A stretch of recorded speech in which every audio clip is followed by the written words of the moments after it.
Hello, everyone. Welcome back to the Spicy Bookish Podcast with me, Nikita, and me, Tia. also known as Ginger and Spice. Beautiful. Beautifully that done. just rolls off the tongue nicely now, doesn't it? It sounds so good.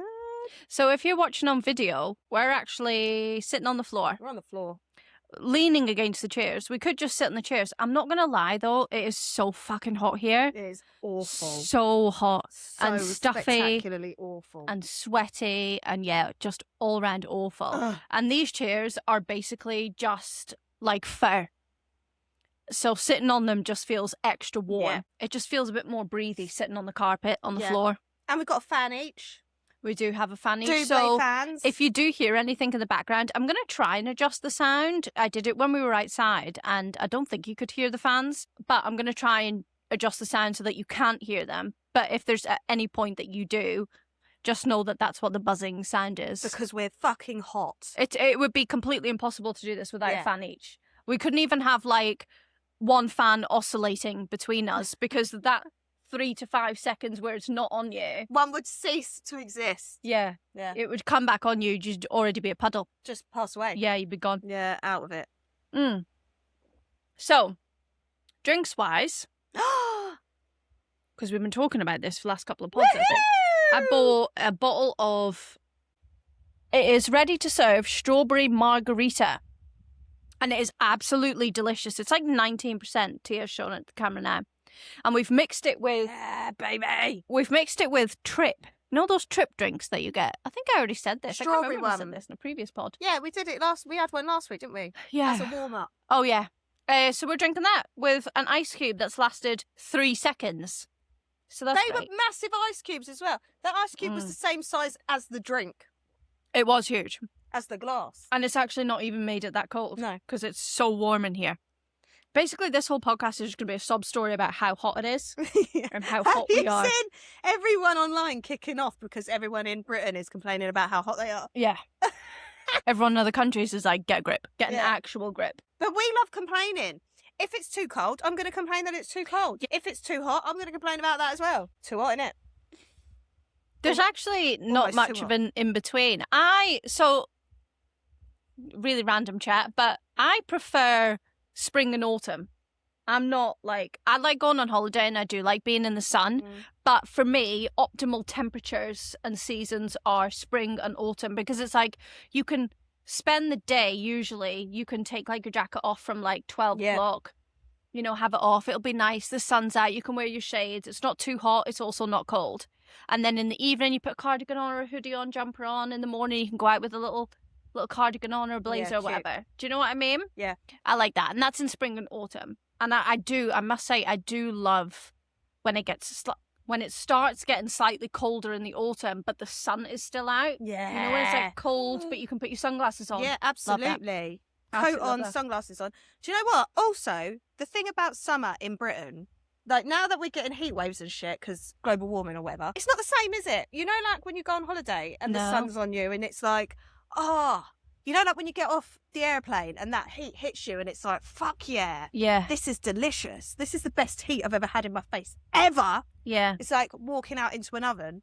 Whereas that same experience here, like today, Opening your front door is and getting that. fucking horrible. I just went inside my house and I went upstairs and it was stifling. Yeah, it's horrible. Yeah, anyway, this is Girls' Night In. So, on the agenda for today/tonight, it's like bright outside. It is tonight, but the sun is still out, and that's weird to say that because it looks like it's 3 o'clock in the afternoon, but it's not. It's nearly 8 p.m. So, on the agenda for tonight is we've got face masks. Woo! Show the camera. Yep. One of these face masks actually came in one of our author mails. I think it was the cucumber one, I think. And then the other one is the silver one is like a Korean face mask. Oh my god, it's snails. So I'm definitely going to put that cucumber one on. And then we got these little headband things. They also came in an author mail just recently. And I was like, oh, we could actually wear them in our Girls' Night In. Yeah, So we've got them. We've also got like a couple of little games. We were going to play a bit of Scrabble because... Wait till I tell you this. Tia's never played Scrabble. Now, also, really quickly, I know that sounds boring. It wasn't going to be standard Scrabble. It was going to be like spicy and book-related words only allowed in the Scrabble. But Tia had never played Scrabble before, and I was like, you've never played Scrabble. First of all, I couldn't be bothered explaining that. And then secondly, I've now got the main camera and the mic audio, whatever that fucking thing is called that the mics clip into, is now resting on top of the Scrabble box. I just needed an extra inch, lols. That's what she said. Hey! I just needed an extra inch of height on the laptop. So Scrabble's out the window now. Yeah. Really professional over here. Using Scrabble boxes as stands. To be fair, we've used loads of stuff as different stands. We used books once. We used books. We used Chelsea Piers, a Chelsea Piers box for quite a while. Actually, we used that box. Yeah, we've used random stuff, stacks of books.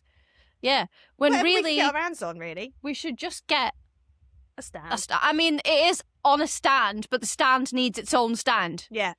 and that is what we don't have. Yeah.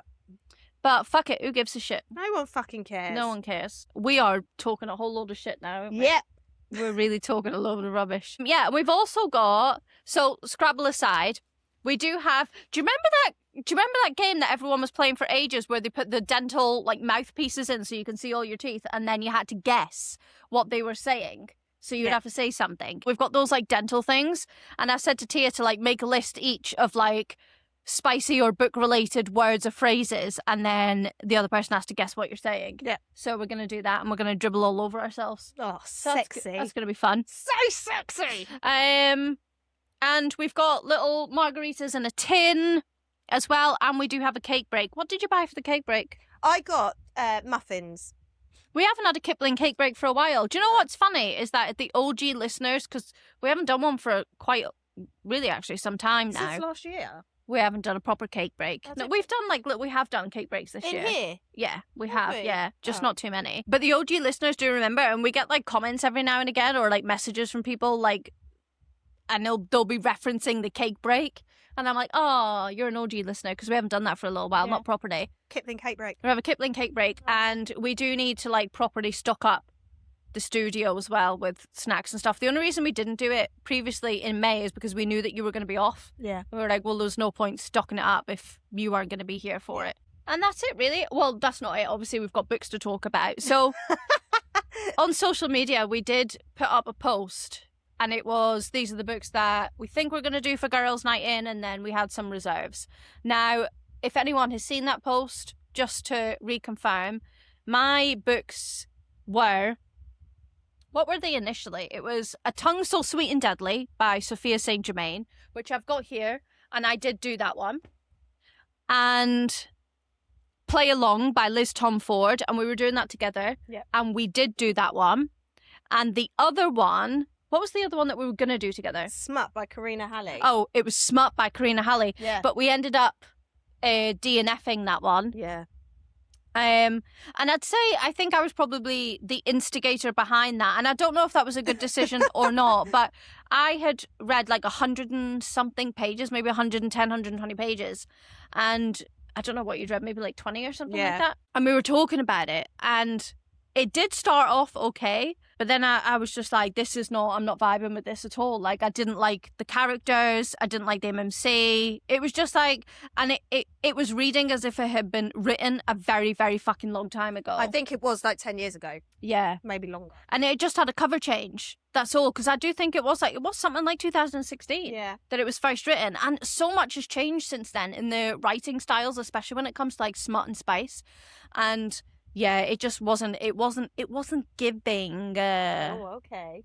Yeah, it wasn't really giving me much, to be honest. I was like, this actually feels like a little bit of a waste of time. Then I said to you that I wasn't enjoying it, and you were like, oh, should we just switch to something else now Yeah. before we get, further into it? 'Cause It was the right. you don't really want to come on here and then be like, oh, I hated it, and Yeah. just say really negative things. Like, obviously you're going to get like books that you don't enjoy and stuff like that. And that's all part of reading. Like, you can't like everything. It's not overly great to just come on and not shit all over a book, but just be really negative about Yeah, it because I you didn't agree. like it. So it's better to find something that you're going to be more positive about.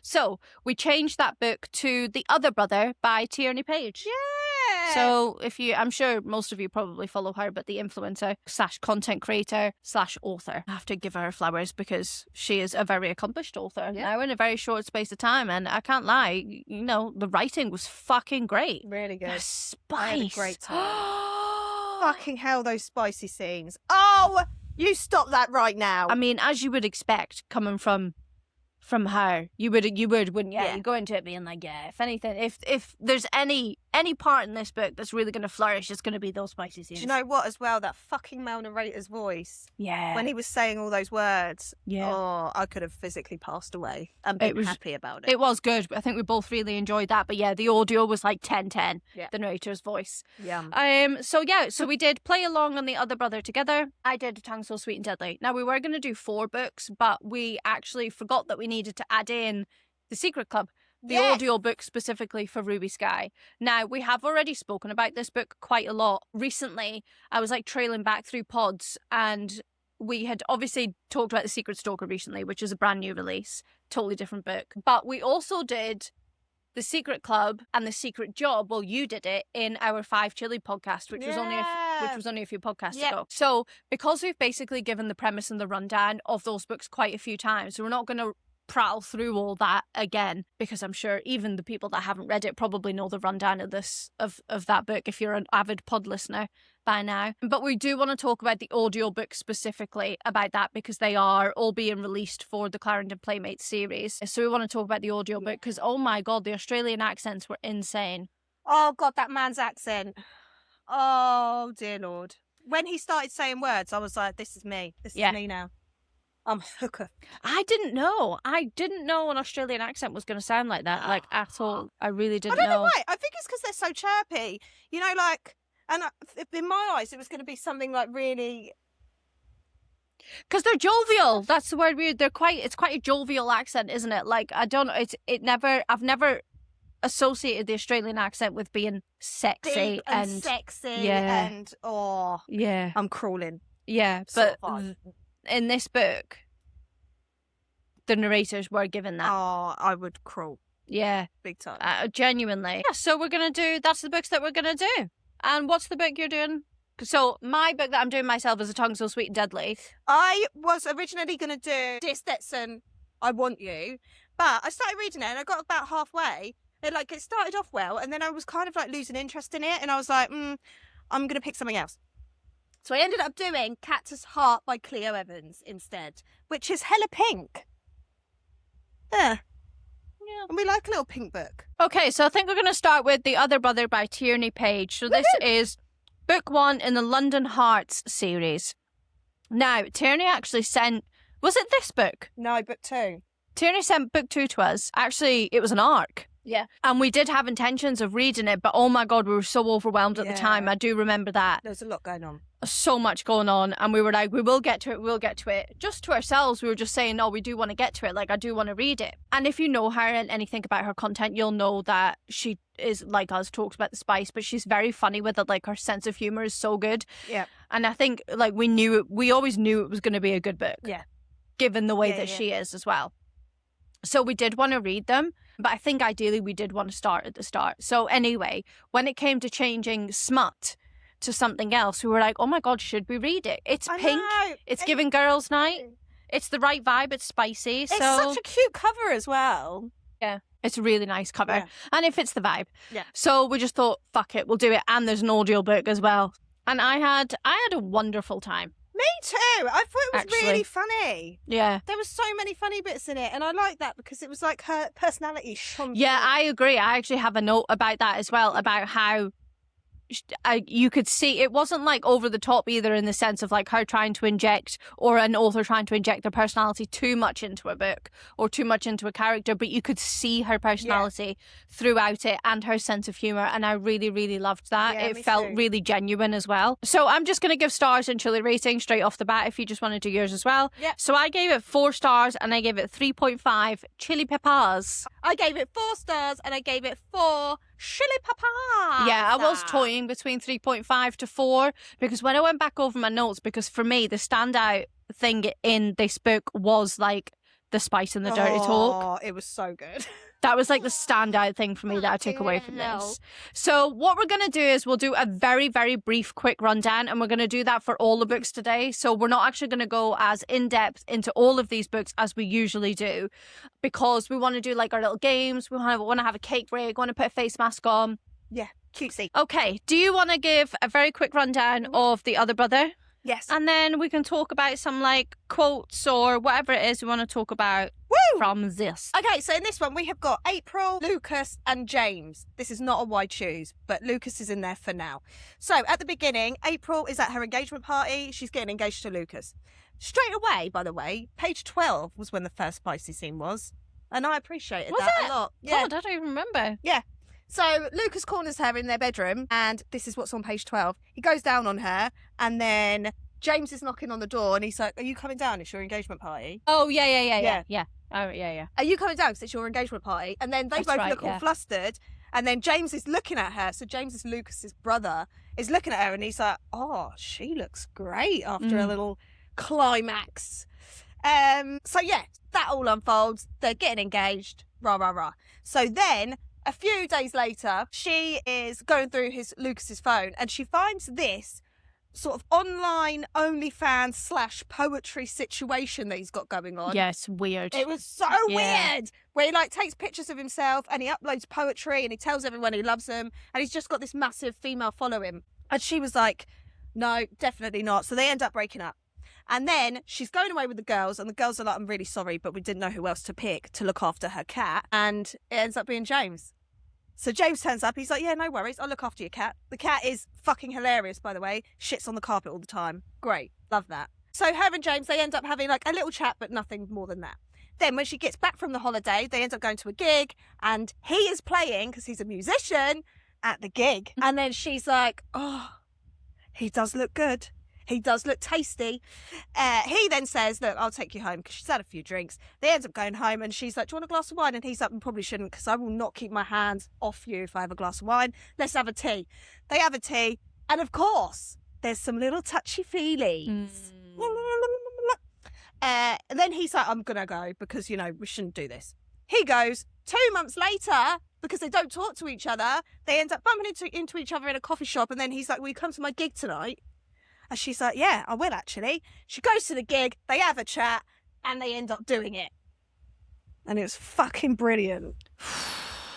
It was so good. He said some really saucy things. So just really quickly, some like little tropes or micro tropes. So it's ex-fiance's brother, forbidden, obviously. He's like a mini rock star. Yeah, he's 6'4", Yeah. bass player, dirty blonde hair. It's like emo-ish, but with like dirty blonde hair. Yeah.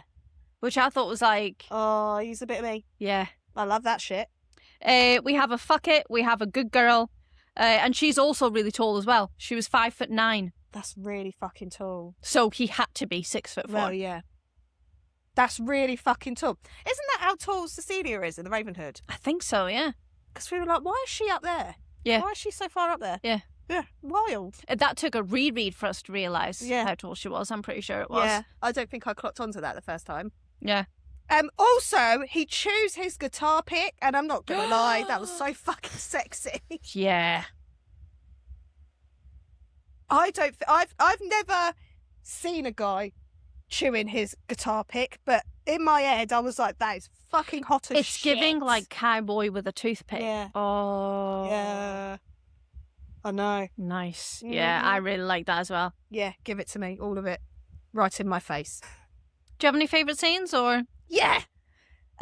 So originally I put favourite scenes, all of them, all of the spicy ones, Yep, because they were I fucking agree. impeccable. Yeah. However, my favourite one was, I think he woke her up going down on her in the morning, and then she was like, "Get the toy out of the drawer." Oh, yeah. Get the toy out. So then he pops the toy in her, has a little suction situation going on, and then he rams it home in the booty hole. Yeah. Yeah. That was a great scene. Actually, I think it probably is a 4 chili peppers, yeah. Yeah. Do you know when it's like I just rattle through it, but now that you're talking about it, I'm like, oh yeah, I forgot about that scene. Oh yeah, I forgot about that scene. Even though I've got like so many quotes from so many scenes. Yeah. Actually, I think it is probably more like a 4 chili pepper, yeah. Do you know what? Like, I'm buzzing off my tits to read the next books. Oh, I can't wait, yeah. Someone has said they do get better. And if the spice is on the same level for the next 2 books, I'm going to be a fucking element. I'm pretty sure she mentioned in a video not that long ago that one of her books has a DVP situation. So, in about that shit. Can't wait for that. All over that. All over it. Yes, please, baby. So we're definitely going to continue on this series. And yeah, I mean, if this is her first book as well, fuck me. Yeah. Jeez, Yeah. I couldn't, my first book wouldn't be anything like this. That was fucking I know. Do you know what? I was incredible. thinking this the other day because we've always said we'll do a Christmas novella. That's unlikely to happen this year now because, well, we've, planned 8,000 things. But I was thinking the other day, I was like, I don't know if I could write something like this. Yeah. And then I was like sitting on it, and I was like, okay, what would the theme be? And then I was like, oh, snowed in. And then I was like, well, no, because I've read 8,000 books where they've all been snowed in, so I don't feel like I could do that. It would just end up being like like a copy and paste, but your version. Yeah. Because you'll just take, It's all right, like, because obviously, especially in like romantic genres, especially, people do take inspiration from other books and then create their own. So you could take inspiration from others. And there's a line, isn't there, between inspiration and plagiarism? Obviously, of course there is. But it would be difficult, I think, to come up with something that's original because you instinctively want to lean into something that you know that you like to read that other people have written. So coming up with something new, that would be quite difficult, I think. I know. Because I agree. I would want to do Snowden. You do. Then we want to do something like ex-boyfriend's dad or brother's best friend. Yeah, adopted then uncle. There's, like, roots where that already exists. Yeah. We'd have to come up with something so wildly batshit and taboo. Yeah. But it'd have to be new and fresh. Like, it'd have to be something different. Yeah. It's a tough one. I'd like to think that I could, like, write a bit of, like, monster smut. Do you know what I mean? But, because I would love to just go mental with something. I would love that. But I don't know how adventurous I am in the old monsters. Yeah, but you could just make it up. All sorts of You could shit going on. make it up, yeah. That's true. It's very hit and miss though, isn't it? The old monster smut. It is. I totally agree. I think I've read It doesn't one really where I hit was the like, same, though. great. Yeah. And then anything I've read after that, I'm like, yeah. It was fine. Yeah. Yeah. Well, we've gone off there. Yeah, we're way off. So talking about the spice, I've got like loads of quotes here. I mean, like you said earlier, you could literally just write down like every single spicy scene and everything that he said in them. But here are some of my favourite ones. So we'll start small. Open. Yeah. That never fails. I'm going to sleep with the other brother. Now, that is not necessarily spicy in itself, but it is in a spicy context. It felt good reading that. I'm going to sleep with the other brother. Yeah, you are. I want to fill you up. Do you want that? Does your cunt want to squeeze my cock while I come inside it? Does that feel good? Do you like it when I play with our cum on your cunt? You want me to come on your tits? Or do you want me to come all over that sweet pussy and lick it off? I want you to come on my pussy. I forgot he did that! Yeah. Oh, that was fucking beautiful. I can't get enough of you. Look how that tight little pussy weeps for me. Deeper, honey. You can take it. Tug. Let me look at you. Are you going to come, April, right here with my brother next door? Do you want him to hear me fucking you? Oh, that was good. That was very good. Oh, that scene was really fucking good. And I just want to say, talking about like the quotes and the dialogue, I really enjoyed that she kept it British, because a lot of the time when people write these books, they'll make it like based in London or Britain, but like there won't be much genuine British dialogue woven through. So for example, there is a point where somebody says, "Are you two shagging?" I know that's very British. That's very, very British. Yeah. And then he says to her at one point, "Fuck, you're such a sexy little thing, aren't you?" That is also a very British male thing to say. And I really like that. You can, like a geezer would say, a London geezer, "Fuck, you're a sexy little thing, ain't ya?" You know what I mean? Like that kind of thing. Oh, God, no one's said that to me in a while. Yeah, no, me either. There's obviously loads more, like the references to tea. Yeah. Very British. Yeah. You know, like if we're done drinking for the night, and I do it, I'll make a cup of tea. A cup of tea, yeah. Like, it's a very British thing to do, yeah. And I love that it was woven through, given that she's Australian as well, the author, but she loves a bit of London, doesn't she? So, yeah, I really like that it was woven through. It was, for me, it was just like, it was like fun and sexy. Yeah, do you know what I mean? so Fun, much flirty, fun. sexy. And do you know what it reminded me of? It reminded me of like a saucier, Hoxton Billionaires by Ray Ryder. Oh, yeah. You know what I mean? I had Yeah. those kind of vibes. Yeah. It felt good. It felt good to listen to. You know, like when you don't really have to concentrate that much. Yep. And you just like get right into Oh, yeah, it was so easy to consume. Oh, so easy. But like in a good way. Do you know what I mean? So really quickly, because we've talked about the male narrator, like his voice was absolutely insane. So the female narrator is Evelyn Rose and the male narrator is Will H. Watt. And I don't know what he did Undulate and Unfurl Lovely. as well by Elodie Hart. That's a very good voice. Yeah. Yeah. That's why. So he did, was it Zach? That was his name? Daddy Zach. Yeah. Oh.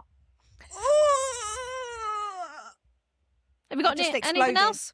Yeah, the only thing that I did want to talk about on this one is she's got a best friend called Gemma, and I love the fact that Gemma she was constantly having sex with men, and something bad would always happen with these men. Something really funny. So, like, the first time the guy got a vibrator stuck in his bum and she ended up having to take him to the hospital, but she just dropped him off at the hospital and left. Yeah.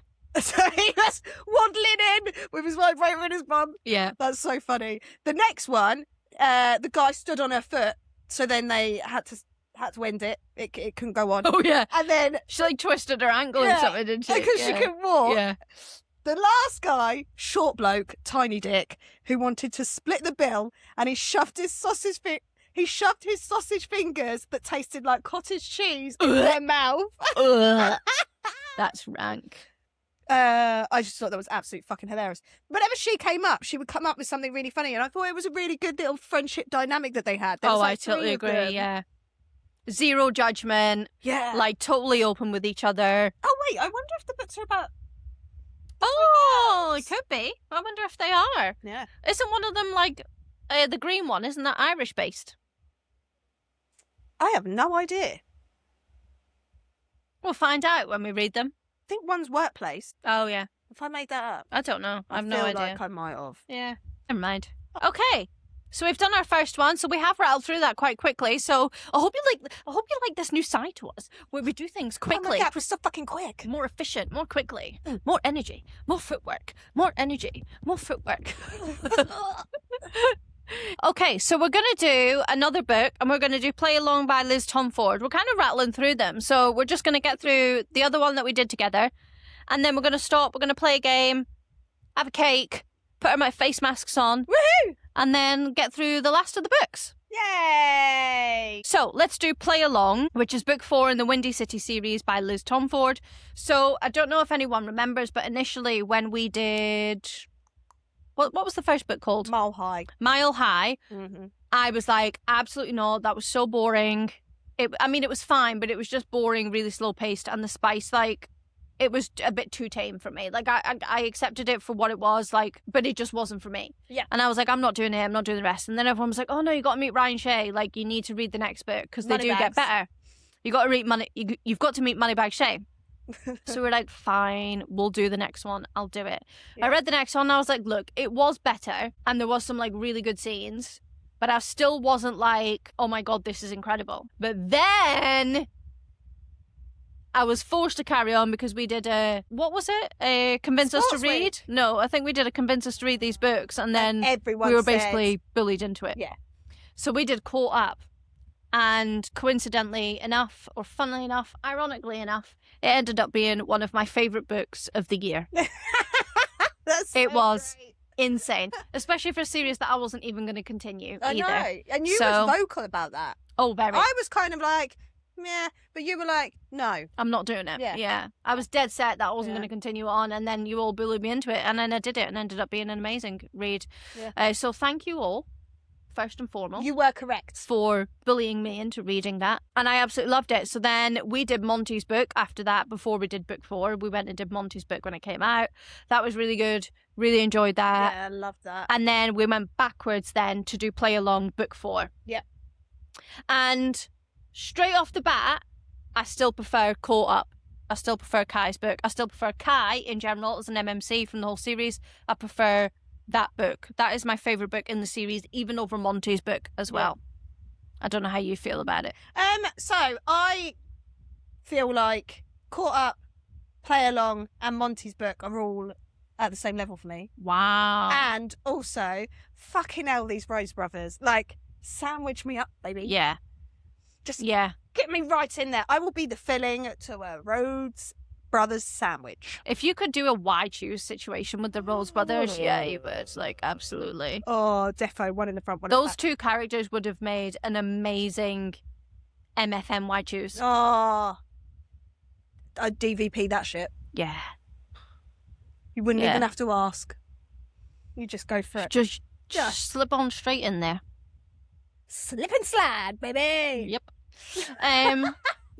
So I'm gonna give my stars and chilies Yep. straight off the bat.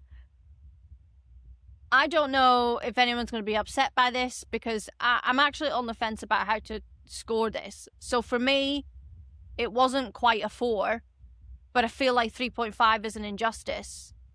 But 3.5 to me is like a more than a down the middle rating. I know I've said that before. It was fine. It was good. It was better than just fine. It was good, but it wasn't quite a 4. I don't know. It's like hovers Yeah. between 3.5 and 4. Yeah, that's fair. I just don't feel like it deserves, for me, in my opinion, it didn't deserve a 4-star. I wasn't blown away. Yeah, that's fair. And the parts that, like, I did really enjoy were the parts that Skye was in. I was like, he went up the stage and started speaking, and I was like, oh, My husband. here he is. There's Skye. And I just wanted more Skye. Oh my god, that I just wanted him to speech. carry on talking. I gave it 3.5 chili peppers. Okay, I went the other way, and I gave it 5 stars, and I gave it 3 chili peppers. Because I fucking loved it. I love him. I love this. Ooh. That's it, really. He is giving like more golden retriever energy, just not quite like top level golden retriever. Yeah. He had like tendencies. Yeah.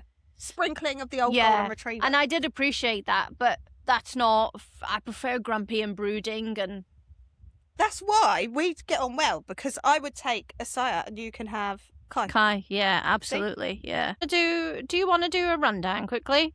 I would love to. Okay, so we start off 3 years ago, and Asira's in the locker room, and he can overhear the head of the health department speaking to Kennedy, and he's like, look, you're not getting the job. And basically it's because she's a woman that she's not getting the job.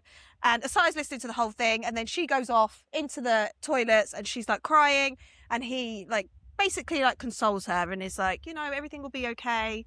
And then he's like, that woman, she will be my wife one day. Yep. She will be my wife. There we go. 3 years later, they're not together, but they have become very close friends. They all go away and they're all out one night, but separately. So she is on like a bachelorette party for her sister, for her stepsister, who is getting married to her ex-fiance. Yes, messy as fuck. So she's having like a really shit time. Anyway, so Asaya sees her and he's like, come on, come out with me. Let's go and have a few drinks. And she's like, one drink and that is all. And then I'm going home. And he like treats her to like some new shoes and like, oh God, he's just so cute. Anyway, so they end up getting properly shit-faced. And then he's like, look, I've got an idea. Why don't you get married to me? And then you would have been married before your stepsister and your ex get married. And then, you know, it's all a laugh, isn't it? Stick it to him. Stick it to him. Why not? Mm. So then obviously in their drunken stupor, they end up getting married. And the next day, they don't feel that bad about it.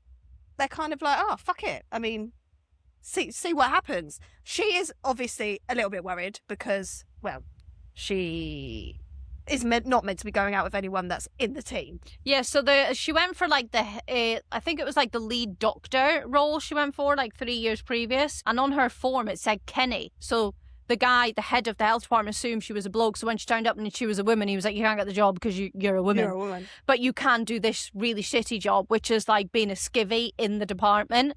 And just being spoken to like Oh God, a piece of shit. Arsehole. Yeah, which is how they ended up getting close because obviously she did work for the team that he plays for. So when they got married, she was like, fuck, I'm not supposed to be getting it on with any of you guys. Like, I'm supposed to avoid you. I'm not supposed to be going out with any of you, blah, blah, blah. But then her job is on the line. So Isaiah is like, yeah, I mean, we've been together for ages. Like, and we just decided to get married now. We've actually been together for ages to kind of protect her job. So it wasn't just like a casual fling.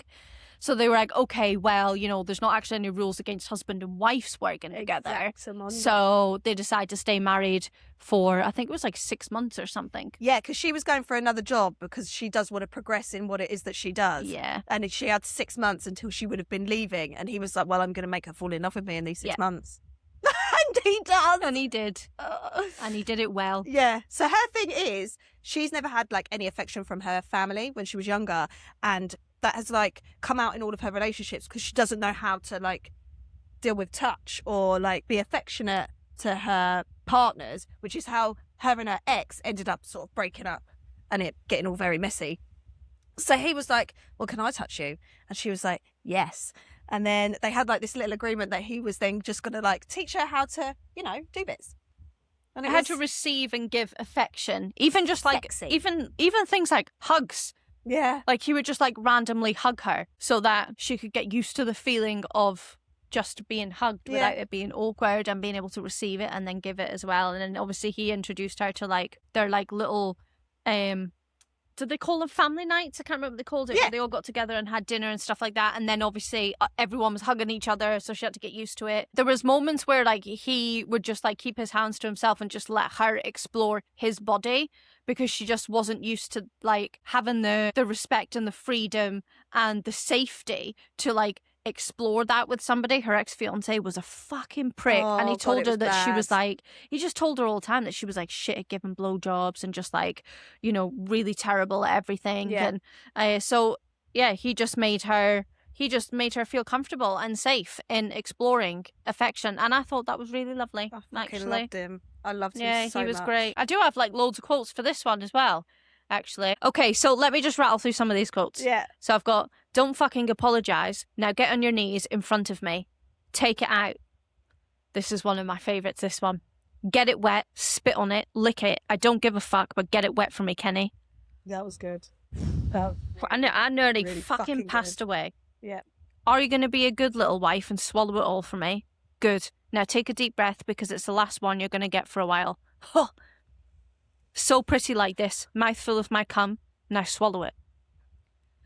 And then there's a point where he says, please wrap your hand around it. Then Kennedy says, you're very polite when you want something. And he says, oh baby, I told you already, I'm a good boy, especially when I want something. I fuck it, honestly. I love that him scene so much. was incredible. I love him so much. Oh, and the scene when he puts his suit jacket down on the floor so she can get on her knees. Fine. Yeah, that was good, wasn't it? That was fucking good. Because I think like she goes to do it and take him out, and then he's like up, and she's like, oh shit. Yeah. Oh, he doesn't want it, and she feels all embarrassed, and then he sets the coat down, and then he's like, now you can do get it. it down. Yeah. Go on. Oh God, I loved him so much. And just quickly, non-spicy quotes. I've got, God sure did take his time on you, honey. I really like that. That was so sweet. And then, it was the best mistake I ever made. That was really nice. And also Kai saying, well, we did it, little brother. You and me. And you were right.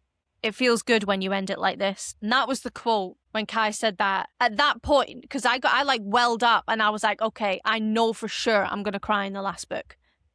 I can see, because remember when it came out, the last one, and everyone was crying because it was all wrapped up and all the characters came back and they had their moments. And I was like, I'm definitely going to cry in that last one. For sure. I feel like we've got a really strong connection with all of these people now. Yeah. I could probably leave the two first couples, but this whole family situation, I fucking love them. I agree. Yeah, the Like, Rhodes hard. brothers, Monty. Yeah, all of them. Absolutely, Kennedy. Yeah, I agree. I do still prefer caught up massively, but I do, regardless of like the 3.5 or 4 of this, I do feel attached to them. I do agree. I really do. I do think it was thinking about this after I read it because I fucking love them. I do think it was a bit too long. I think Caught Up was the only one where I was like, that was the right length. And it was probably because of like the pacing and the content and everything. But this one and the first 2, I did feel that all 3 of them were just a bit too long. Yeah. Anything else you want to go through? Yeah, I've got loads of favourite scenes. So my first favourite scene is that they're in a nightclub and he gets her into a dark corner and he basically gets her to touch him so that she can like fill him up. Yeah. That was really, really nice. And no one can see them because they're like in the dark area and they're like, he's like whispering stuff to her and she's like putting her hands up his shirt and just feeding him. And he ends up hard, obviously.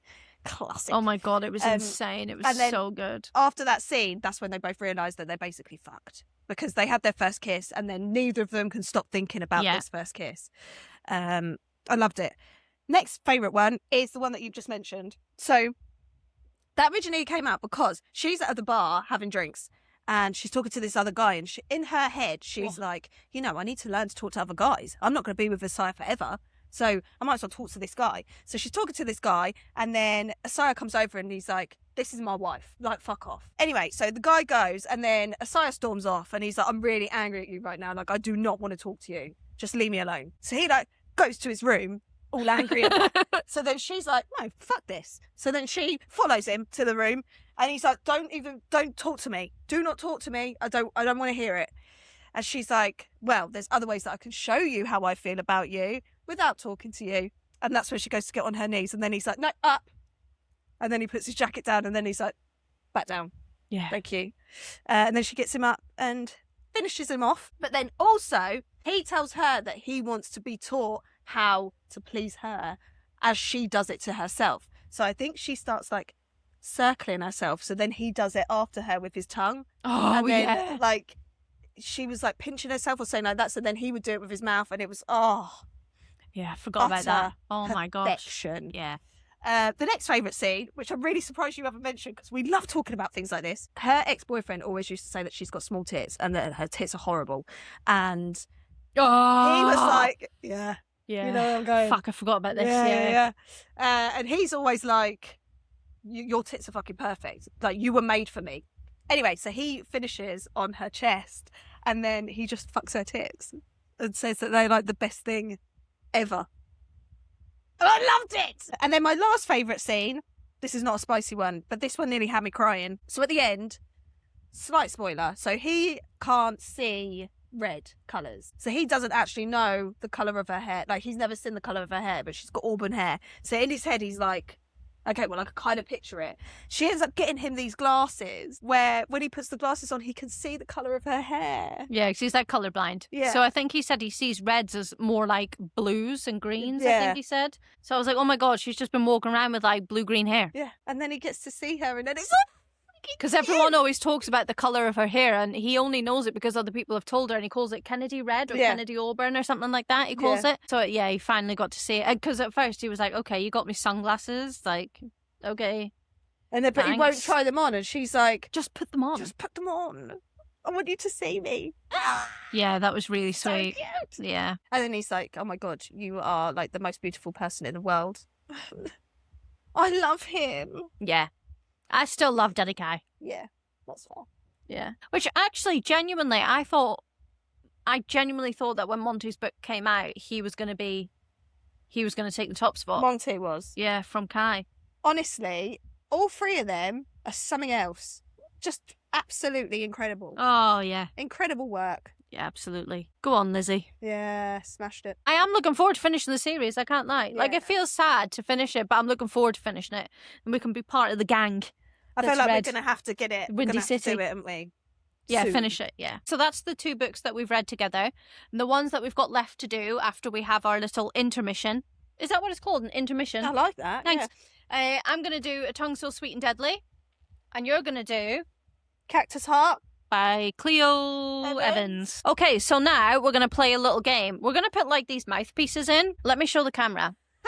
Let me come closer. So we're going to put like, you know, those mouthpieces in. I should have really got the ones that catch the saliva on the bottom, but I just ordered these on Amazon. The most unsexy thing that's about to happen Yeah, to us. that's the whole point. Great. So you put these in, and then only one of us obviously has to have this in, the person saying the words. So put it in, and let's give it a test run now, and I'll say something to Tia. Hold on.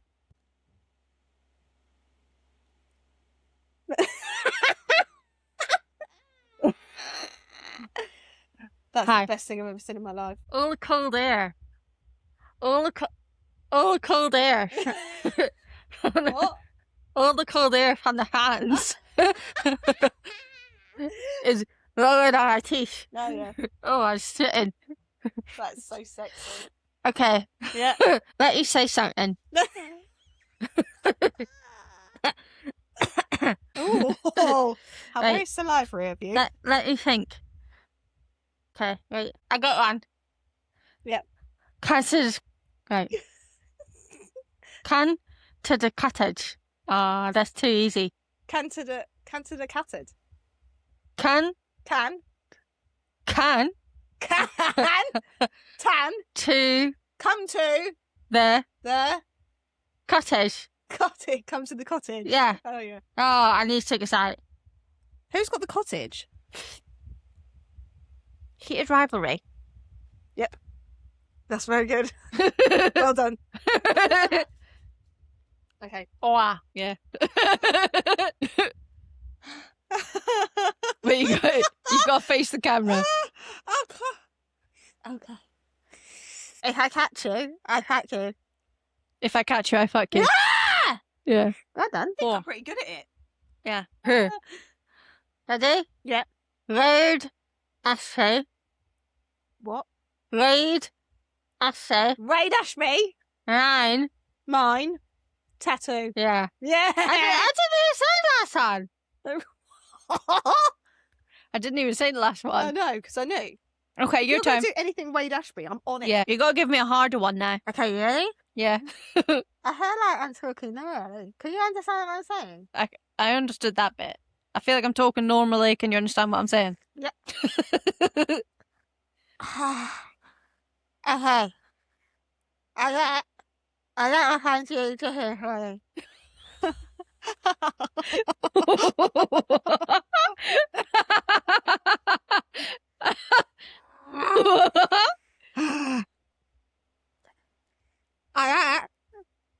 I find you to hear me.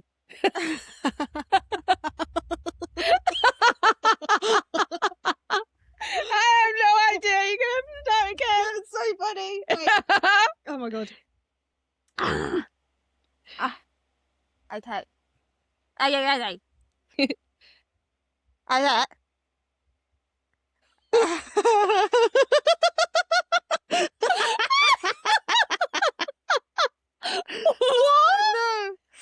What? I bet. Yeah. I find you to hear me.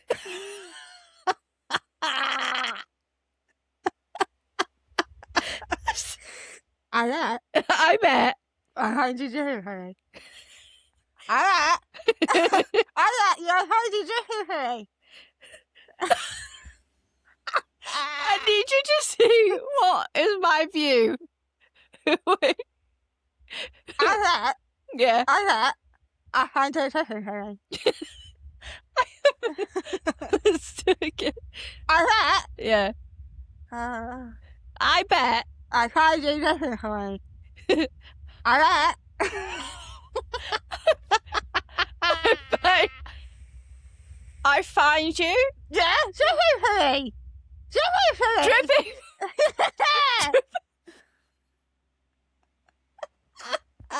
The sunshine. The sunshine. The sensen. The sunshine. The tension. The The sunshine. sensor. No. The Sunshine. Henson. No. Handsome. Sunshine. Simpson. The sunshine. The Senson. No. The sentence. Sunshine. What the fuck are you saying? The sunshine. The tension. No. The. The tension. No. The tension. Fence. Sension. Fence. Henson. The sanction. Sanction. No. Sanction. No. Don't ever go with me. The sanction. The tension. No. The sanction. What does it begin with? A citizen over here. What? A citizen over here. The foot. No. The sanction. The tension. No. Sension. No. Dention. Sir. Sir. Duh. J. Fur. Uh-huh. The fention. The Frenchen. what? The Frenchen. The Frenchin. The French. So close. What are you saying? The French. Guys, come on. You can get it. The French. The French. Uh-huh. The Frenchman. Yeah! Woohoo! Oh. Jesus Christ, that was terrible. Oh my God. Right, if you get this first time, I'll be really impressed. I've got dribble everywhere. Ah. What was that noise? Okay. I'm going to ruin you for anyone else, so get on your knees and suck. That was too easy. I think I can physically talk. Yeah. You should be like a ventriloquist. Oh. Don't do that. Okay. He pushes to the hilt. What? He pushes to the hilt. He pushes to the hilt. Yeah. Well done. You're really good at this. No, I think... So I'm good at it. Yeah. Right, ready? Yeah. F-E-F-U-A-C-T-G. Shut the fuck up and take that dick like a good girl. Yeah. That's it. Got nothing else. I've got nothing left on me. nothing left I don't think I can physically put that thing in my mouth again. Let's have a cake break. Because straight with my face now. That's like proper This is in an my actual face. mess. Yeah. Let's have a cake. Let's have a cake break. Oh, I'm excited. I'm going to put my headband thing in. Cake break. Cake break. Look at this. Mine's Little Victoria actually sponge cake. smashed. Oh, okay. Really tough. Knock a bitch out with that.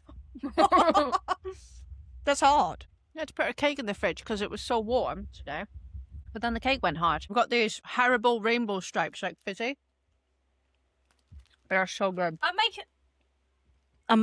making a drink.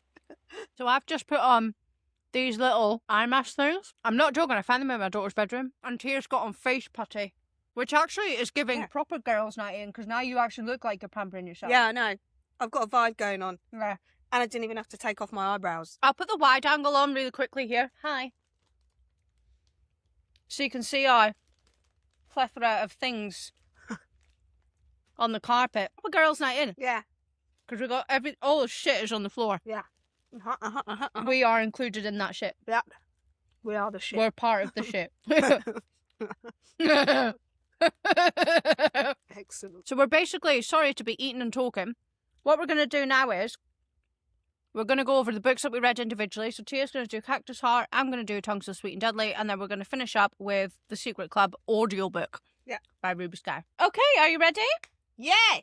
Do you want to go into Cactus Heart and show that really lovely looking book that you've got there? I would love to. Very attractive looking book. Right, so I've done Cactus Heart by Clio Evans. So that's the FMC Avery. This is Levi, which is NHL, but like he's an older guy and now he's like, you know, I don't want to do that life anymore. And He's this blonde. Is that, am I seeing that correctly? Yeah, he's Yeah. the blonde guy.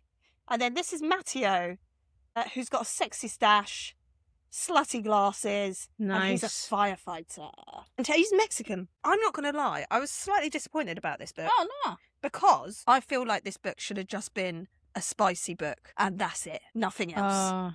Whereas there was like a few plot lines that were running through it and it just all felt a bit messy, to be honest. So this one is Brothers Best Friends, Swords Crossing, obviously, Oh, nice. Small Town, and BDSM. Oh. Yeah, I know, that's what that got chucked in randomly. Like he always got a bag of tricks out. And it just didn't really need to be It's like, there. just don't put your bag of tricks away. Yeah. You know, just Live in the moment. you know.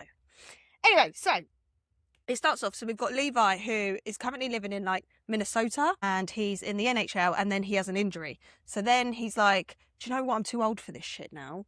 I'm going to go back to my hometown of Why Not." Hometown's called Why Not. Lol. Yeah.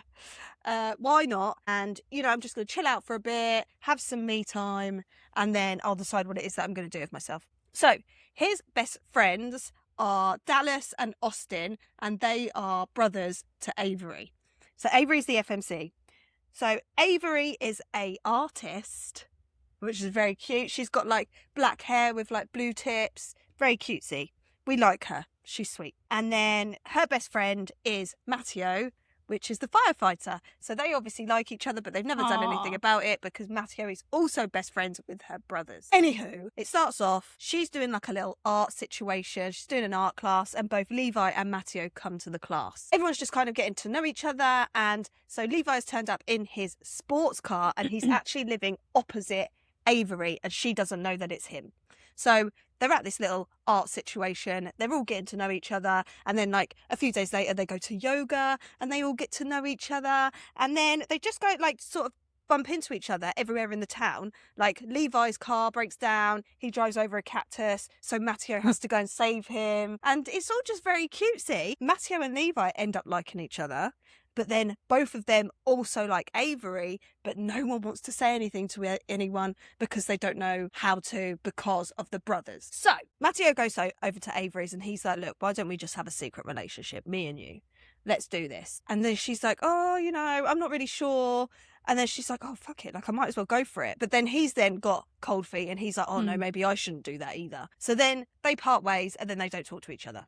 So then she's like, I'm not going to talk to him. He's got to talk to me first. I'm not going to say anything. Of course, he ends up messaging her. He ends up going round one morning and he's like, right, we're doing this. Me and you. Let's do it. We'll just keep it a secret and see where this goes.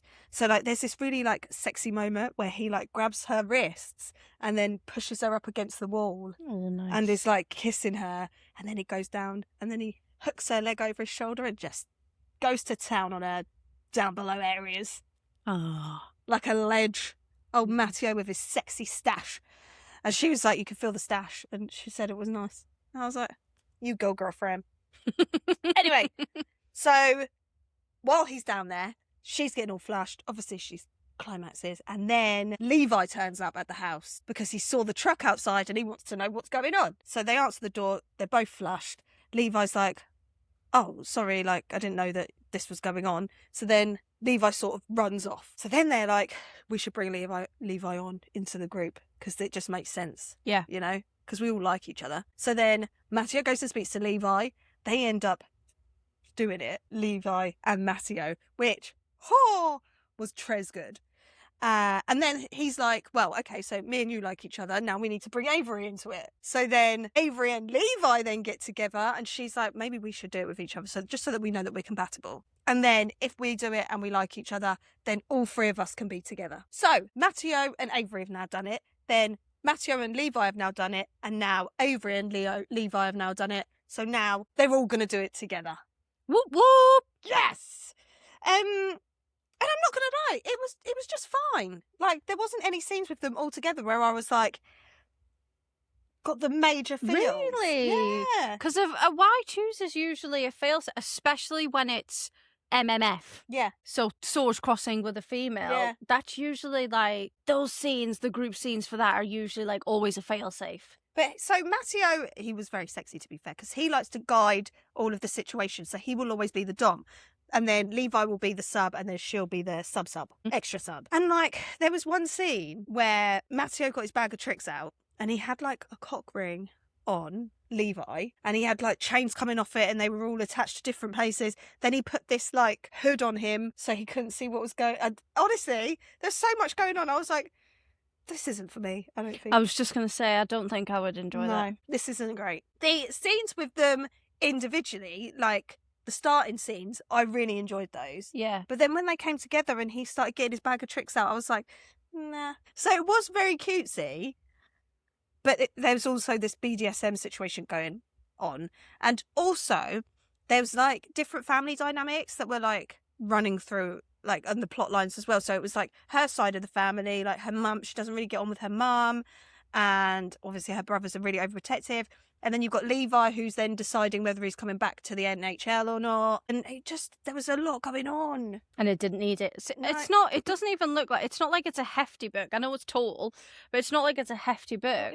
I agree with you. I feel like, 365 pages. I was going to read this. That's actually quite a lot of pages. I was going to read that as well. And I'm glad I didn't. And the thing that was pulling me to it was that it was a cutesy why choose. Yeah. If I had read that and got to like those BDSM parts, I'd have probably been a bit annoyed because I'd have been thinking, I just want a cute, steamy, spicy why choose. Yeah, it could have been 200 pages and we could have taken out the plot lines kept in like the delicious spice, and then made like their meeting a bit more less all over the place. There was just so much going on. So anyway, I've got a favourite quote though, so that's good. So my rating is, I put 3.5, but I'm thinking maybe more 3, and spice is a 4. So my favourite quote, this is a long one by the way. So this is when they all decide that they're going to come together and they say to Matteo, what do you think? Like, what should we do? He says, as for what I'm thinking I want to fuck both of you. I want to bend you, Avery, over the bed and spank your ass so you remember everything we do together for the next week. I want to put you, Levi, on your fucking knees and make you eat our girl out until she's screaming your name, all while I'm fucking you. I want to try every position possible with 3 bodies. I want to tie you both up in rope and tease you until you're both begging, cock-hungry messes. I want to see if Avery can take both of our cocks. I want to give you both instructions for you to obey, and your reward will be to do anything to please me. I want to make the 2 of you come so many times you forget your name, what town you're in, and the rest of your worries. Bloody hell. That's a lot of words, isn't it? I don't know if I could say that many words just off the top of my head. No. Especially not in a spicy not. situation. I can't think of that many words ever. He did have a very sexy voice as well. Did he? Yeah. In the audio. And also, it wasn't duet, so... Was it not? No. Okay, shall I get into A Tongue So Sweet and Deadly? Absolutely, you should. This is book 1 in the Compelling Fate saga. This is actually on my 12 for 12, if those of you who are listening know what that is. And I've wanted to read this for a long time. And one of my friends actually read this a while ago now and messaged me and was like, I thought that shit all over ACOTAR. Like, I thought that was so much better than ACOTAR. And I was like, well, if you're saying it's better than ACOTAR, then let me give it a go. So I only did book 1. There's 4 books in the series currently. Here they are, all 4 of them. They're all about the same length, to be fair, which is good because a lot of the time with these kind of series, the books get bigger as they go on.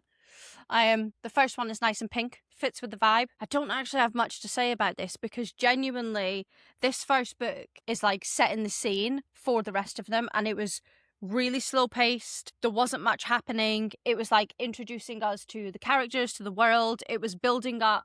So it's like a bit of a love triangle situation, and it was building up that tension between the characters, between the 3 of them, so you ended up in a, well, who is she going to go for situation, Who is going to be the guy? And not much actually physically happened. It did kind of kick off a bit at the end and left, it ended on a cliffhanger to kind of make you go into the next one, and I do think the books are going to get better as they go along. I wasn't overly enamoured with this. If someone hadn't already told me that the series is amazing, I'd be inclined to maybe not continue on. But because someone has told me and someone I trust has said to me, like, these are amazing, I am going to continue on. I did pick up very much so in this book that it is my kind of vibe. It's a very slow burn. There was a bit of spice at the end. Like, not much, really. But it is a very, very slow burn. And that is on everything, not just the spice, the plot, the storyline, the character, like, it's slow on everything. So I am looking forward to getting into book 2 and hopefully it kicking up a notch. I'm going to go through a rundown, like, super quickly. I think that's the trouble with, like, a slow burn, longer series, isn't it? That if you've only read the first book, it's like, well, what am I going to tell you? Nothing to provide. They all met each other. They went to a place. It ended on a cliffhanger that I can't talk to you about because it'll give away the book. You know what I mean? Okay, so really quickly, it's romantasy, book 1 in a wider slow burn series, tiny bit of spice at the end, pretty slow pace, love triangle situation, and I actually deducted 0.5 of a star because, take a guess, take a wild guess. Why did I deduct 0.5 of a star? Oh... miscommunication. No. Audio issues. Do you want me to tell you? No. Can I have a clue? If I give you a clue, you'll just get it. Oh, straight away. yeah, just tell me. She stuck out her tongue. Oh, of course it was. It did feel a bit childish as well in the way that it was done, and I was like, oh, that's ruined it. That's annoyed me, but it's fine. It is what it is. So our FMC is Lesia. She is half Fae, and the MMCs are Locke and Merrick.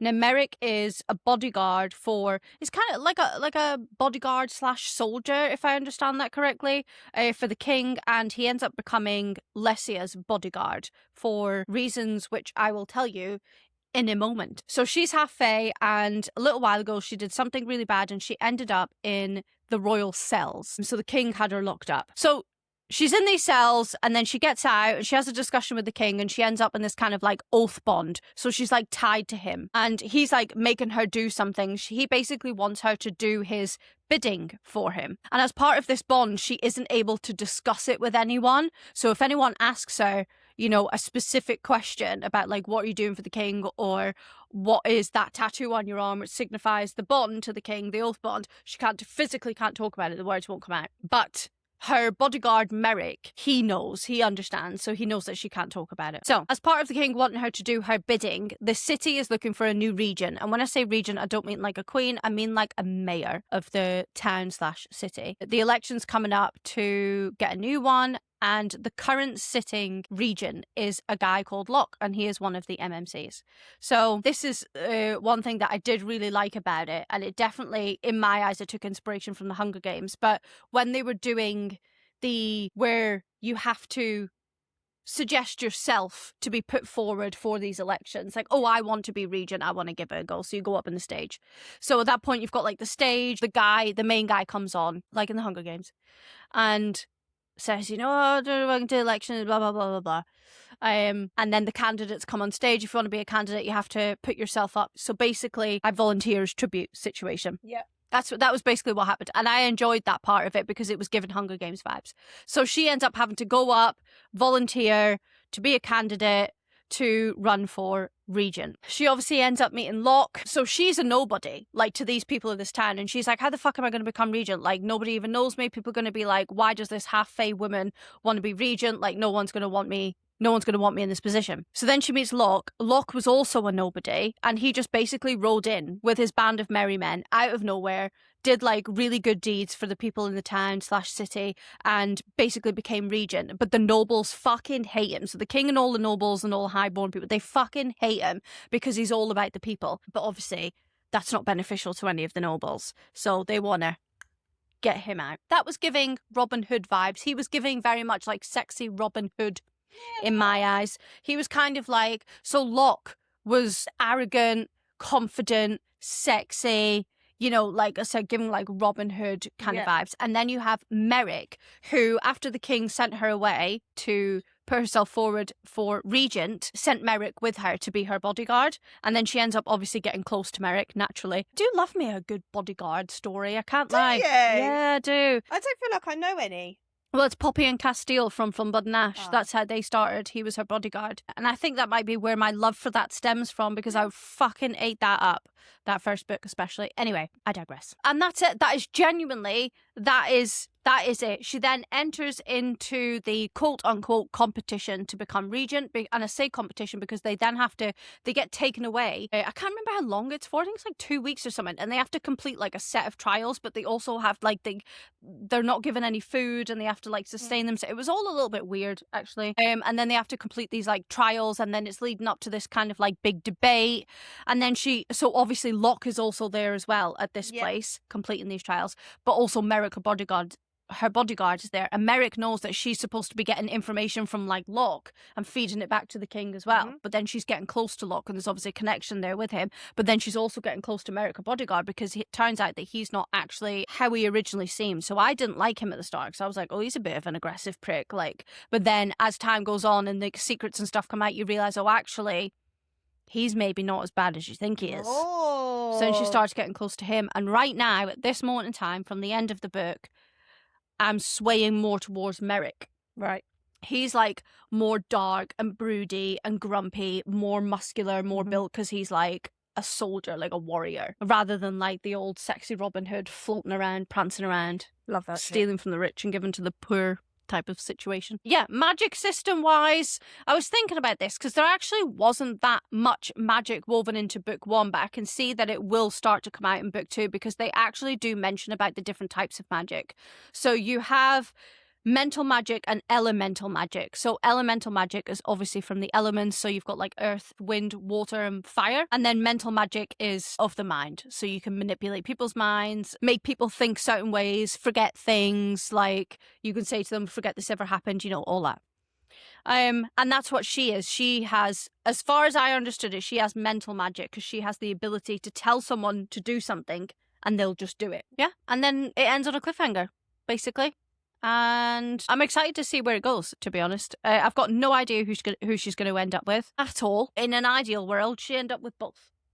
Oh, Because that's always I the don't ideal I don't world, like though. dislike either of them. You know, like, yes, I am swaying more towards Merrick, but I'd be happy at this moment in time. Actually, I'd be happy with either. Yeah. So it's difficult, and I do that. This made me, just to slightly go off on one, I don't know if anybody else feels the same, but so obviously we prefer why choose over love triangles any day of the week. I want her to end up with everybody. Absolutely. Yeah, and obviously bonus if the swords cross, but you know, it doesn't have to. No. However, reading this, because I've read obviously a few previously, one being the heartstring duet, where it starts with 2 MMCs, but she only ends up with 1. And I have realised that I do like the tension that's built up from a love triangle situation. I really enjoy that. The mystery, like the not knowing who she's going to end up with. I really fucking like that. But I absolutely hate that she only ends up with one of them. Yeah. I hate it. And I don't know.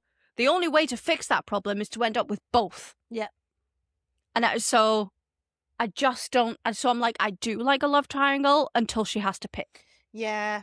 I'm not keen on a love triangle. I just don't care for it unless one of them is a proper prick, and then she. Yeah, but then it's obvious, isn't it? Because then it's sort of like, oh well, yeah, that's fine because he's a knob. But when you like both, again, heartstring duet. Like when you like both, it's difficult then because then you have to accept that one of them is not going to make it with her. Yeah, I'm not. I don't know if anyone else feels the same because I know a lot of people love a love triangle. And I just thought that was quite conflicting, actually, like to enjoy that element of a love triangle, even though I know where it's going. And then I was sort of like, because I didn't know this was going to be a love triangle. I didn't know the heartstring duet was going to be sort of a love triangle situation. Most of the time going into them, I've not known. And it sort of made me think, if I know it's a love triangle, you won't read it. Would I read it? And I don't know if I would. No. I don't know if I would have. I'm not bothered enough to do that. There's so many other books out there. No, only because I really enjoy that first tension build up and like the element of not knowing who she's going to end up with. I just don't like the after part. Yeah. So I'm like, would I actively choose to read something knowing it's a love triangle? Every time I've read it, like I said, I've not known. So I don't know. I don't have an answer to that. But I'm interested to see how everyone that's listening feels about love triangles. Actually, let us know. Yeah, it gave me food for thought. I haven't told you my stars or anything, so I actually gave this. I think this might be one of the lowest rated romanticises because usually I'm in about that shit. But I fucking love it. I gave this 3.5 stars. And I gave it 1.5 chili peppers. Like I said, it wasn't very spicy at all. Yeah, it was more than fine. Wasn't amazing. Wasn't great. Like I said, it was like setting the scene, but it has all the makings of a great series. Yeah. So I am going to continue and at least do book 2. And then I'll take it from there and see. Yeah, nice. But like I said before, I am trying to DNF more if I'm not enjoying things rather than just persevering. I know. So I'm going to do book 2. And if I don't like it, I'm just going to stop. Because usually I would just carry on the series. That's my motto now. I'm DNFing like there's no tomorrow. I say that. I think I've DNF'd like 3 books. Yeah, but it's good to do that because when you move on and then you read another one and it's a better book, you're actually so much more worth because it. a lot of the time if you carry on and you don't like it, you feel it, that can put you in a slump itself because you're annoyed that you carried on and it was so crap. Yeah, for sure. You know? I carried on, just touching on this. I not long finished 24,690 by A.A. Dark, and I should have DNF'd it. And the only reason I carried on is because I physically paid for the audiobook. Right. And I was like painting my nails. And I was like, well, I'm here now and I'm going to go to bed. And actually, by the time this ends, it will be bedtime. Yeah. So the time's married up. And I was like, do you know what? Yeah, I'm just going to fucking finish it. And actually, I couldn't have given a single flying fuck what happened to anyone in that book. I really, and the story continues as well. Like the whole series is like a direct continuation, and it ends on a cliffhanger, quite a major cliffhanger. And like, I actually don't want to read the rest of the book so much to the point where I just Googled the rest of the series. Nice. So I knew what happened. Yeah. And I was like, okay, fine. Done. Anyway, I wasn't supposed to talk about that. Sorry, by the way. Why did I even say that? Oh, about DNFing. I should have DNF'd it. Yeah. I should have DNF'd it. In hindsight, I should have. But never mind. Live and learn. Okay, so that's all of our normal books. We're going to go into the Secret Club Woo! audiobook. Oh, my God. Oh, you have got to be joking me. with that man's voice. So this is book 1 in the Clarendon Playmates. So we have eyeballed this one. I've eyeballed this twice, I think. I did it for the 5 Chilies. Yeah, you pod. did, yeah. So we eyeballed it last year, and then I eyeballed it at the beginning of this year. And now there is an audio. Yep. Which we got as an ARC. No, an ALC. An ALC. An ALC. Yeah. And oh my lord, it was incredible. Yeah, genuinely, like we were saying earlier on in the pod, like I did not expect what was given to me in regards to the Australian accent. Yeah. I cannot stress that enough. I know it probably feels like we're harping on about it, but genuinely, it blew me away. At first, I was like, oh, I don't know. And then literally, like a few sentences in, I was like, oh. Hot okay as then. fuck. Yeah. Like literally, James's voice in this. Oh my lord. So this is a multicast duet. Ruby went balls to the fucking wall with these audiobooks. Like, let me tell you. She did them all back to back as well. All the audiobooks in the series back to back. All multicast duet. Like, fucking phenomenal. Like, fair play to her, because that couldn't have been easy. Trying to find all those actors as well. Are you joking? Anyway. Credit where credit's due. That's fucking... She's put in a graft. Yeah, massively. At the moment, it's only book 1 that is available. Yeah, but I believe Ruby is waiting. I think the others, or at least one of them, The Secret Job, has been submitted to Audible. But I think, like, with audiobooks, I believe, like, you submit them to Audible and then they just have to go through a process. And I don't believe you get updated until it just, like, it's approved, it's done. and then that's it. It's available. Yeah. And I think that's it. It's just a lot of waiting around, I believe. From what I understand is there's no rhyme or reason to it either. And I've heard people calling it Audible jail as well. So Audible, if you're listening, sort your fucking shit out. Yeah. Okay, so the narrators in this are Logan Clark, Renato Angeli. I really hope I'm not butchering these names. I'm sorry if I am. Dorje Swallow, Vincent Shabba, Tristan Blue. That's a lovely name. And Celia Stone. Oh. And they were all great, but I think it was Logan Clark, wasn't it? He was like the star of the show. I'm pretty sure I followed him and everything. Yeah. On everything. In real life. Yep. Flew to Australia. Yep. I am outside his house. That's actually where we're filming from right now. Yeah. We're in his garage. Yeah. If he could just come out, that'd be nice. So what I found ear-holing this was, I found this to be so empowering. This whole book was so freaking empowering. I don't know if I even thought that was one of my first thoughts. I was gonna say, I think eyeballing it, I don't want to say I never felt like that, as in like that's not what came across. It just never crossed my mind. No. But I totally agree. I think hearing it in your ear holes is a totally different experience, and the way that it was conveyed as well. Like, I say this all the time, you know, like when you're texting somebody, like, because I can be quite blunt sometimes, and I know a lot of the time if I say something, it can be taken in the wrong way, and that's because tone of voice is so important. Like, so fucking important. So I think the way that something is delivered to you in your ear holes and hearing it directly can absolutely change the way that you view something and the way that you hear it and take it in. And that I absolutely agree. It definitely did that. It did feel very empowering to females and their sexuality, and owning that sexuality and how you feel and what you want, and not being shamed or feeling ashamed because of it. We like what we like. It is what it is.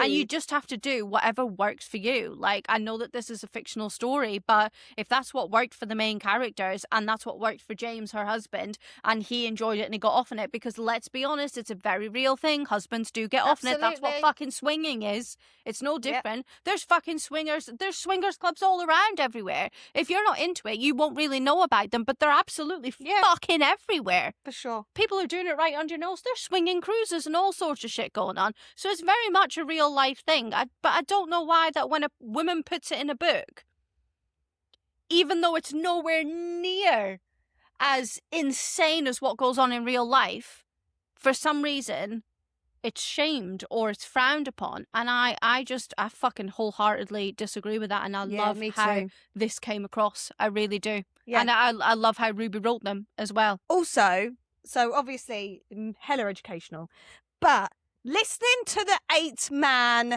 glass box situation in your ear holes was quite possibly the best thing I've ever heard. So, do you know what?